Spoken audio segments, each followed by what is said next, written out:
Gue pernah jadi juri di salah satu sekolah untuk debat kandidat OSIS 2020. Nah, di situ gue kasih pertanyaan seperti yang tadi gue jelaskan di judul. Dan pertanyaan ini bisa kalian pelajarin cara ngejawabnya buat kalian yang lagi mencalonkan diri sebagai ketua OSIS atau mungkin next time pengen nyalonin diri. Tapi buat kalian yang juga mungkin jadi panitia debat OSIS, pertanyaan ini bisa kalian terapkan di acara debat OSIS nanti. Nah, pantengin video ini sampai habis, jangan di-skip.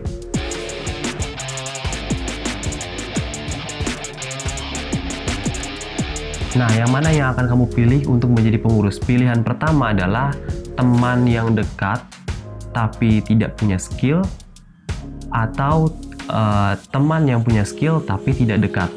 Pilihan pertama, teman yang dekat tapi tidak punya skill, maksudnya adalah kamu kan pasti di sekolah punya teman dekat nih, dan mungkin teman kamu atau kamu sendiri pengen banget jadi pengurus bareng di OSIS, sedangkan dia nggak punya skill. Atau pilihan kedua, apakah kamu akan memilih pilihan kedua ini, yaitu dimana kamu nggak dekat sama seseorang tapi dia punya skill dan dia kayaknya nih pas banget, tepat banget buat ditempatkan di sekbid tertentu karena dia punya skill, sehingga kalau dia ditempatkan di sekbid tertentu, sekbid itu bakalan bagus kinerjanya, program kerjanya juga bagus. Nah, mana yang akan kamu pilih di antara dua pilihan ini? Pilihan pertama, teman yang dekat tapi nggak punya skill, atau pilihan kedua, teman yang tidak dekat atau bahkan kamu pernah selek nih sama dia, atau cuma kenal nama doang atau canggung tapi dia punya skill buat ditempatkan di sekbid tertentu. Mana yang akan kamu pilih jika dihadapkan dengan kondisi seperti ini? Nah, pertanyaannya seperti itu, dan gua kasih tahu cara ngejawabnya. Tips pertama, kalian harus menjawab pertanyaan tersebut dengan make sense atau masuk akal. Nah, perlu diketahui nih, kalau pertanyaan ini sebenarnya bukan pertanyaan jebakan, ini pertanyaan pilihan. Ini untuk menguji bagaimana tipikal kamu nih sebagai ketua OSIS untuk memilih pengurusnya. Soalnya kamu nih sebagai ketua OSIS akan harus bisa memilih pengurus dengan benar dan tepat gitu, dan masuk akal. Maka gua tanyakan pertanyaan ini waktu itu ke calon ketua OSIS. Cara ngejawabnya adalah kalau kamu memilih pilihan pertama, yaitu memilih pilihan pertama yaitu teman yang dekat tapi tidak punya skill. Penjelasannya seperti ini nih, kamu harus jelaskan seperti ini bahwa kamu memilih opsi pertama, yaitu memilih teman yang dekat tapi tidak punya skill untuk dijadikan pengurus atau sekbid tertentu. Kenapa? Alasannya adalah karena kalau punya teman dekat itu kan bisa seru, bisa nyaman. Kamu bisa nyaman dengan dia untuk kerja bareng di OSIS. Karena apa? Di OSIS nanti bakalan banyak agenda dan kegiatan, bahkan mungkin sedikit tekanan ya.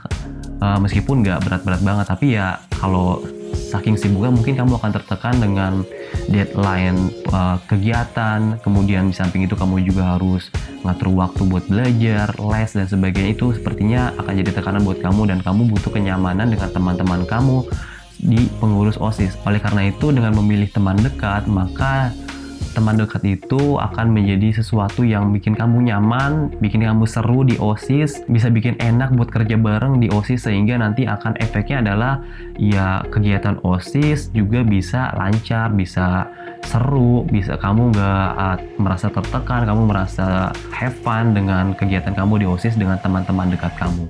Meskipun ya dia itu nggak punya skill atau biasa gitu orangnya, tapi meskipun dia nggak punya skill ini, kamu jelaskan bahwa teman tersebut sebenarnya nggak punya skill itu nggak masalah. Yang penting dia itu mau kerja di sekbid tertentu, mau menjalankan tugasnya, kemudian mau memenuhi peraturan kewajiban.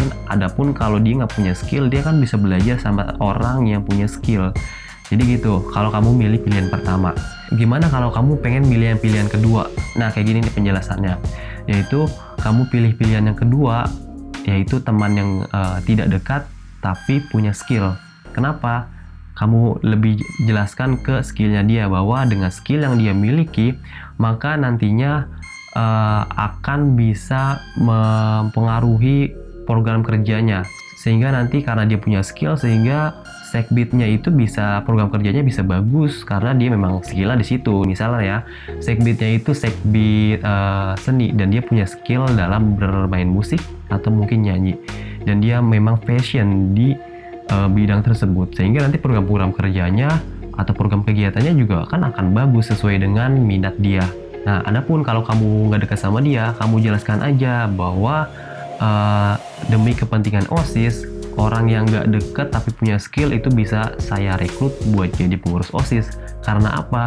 Karena ya buat kepentingan OSIS, meskipun saya nggak dekat sama dia, yang penting dia bisa punya skill, dan skillnya ini bisa dieksplor di sekbid tertentu, sehingga nanti sekbidnya ini bisa punya kegiatan yang bagus, dan OSISnya kan juga akan bagus. Kayak gitu, meskipun kamu mungkin pernah selek sama dia, atau pernah ribut, atau mungkin dia adalah lawan geng kamu, itu nggak masalah. Kamu jelaskan aja bahwa kamu bisa kerja profesional atas nama OSIS, bukan atas nama pribadi, begitu.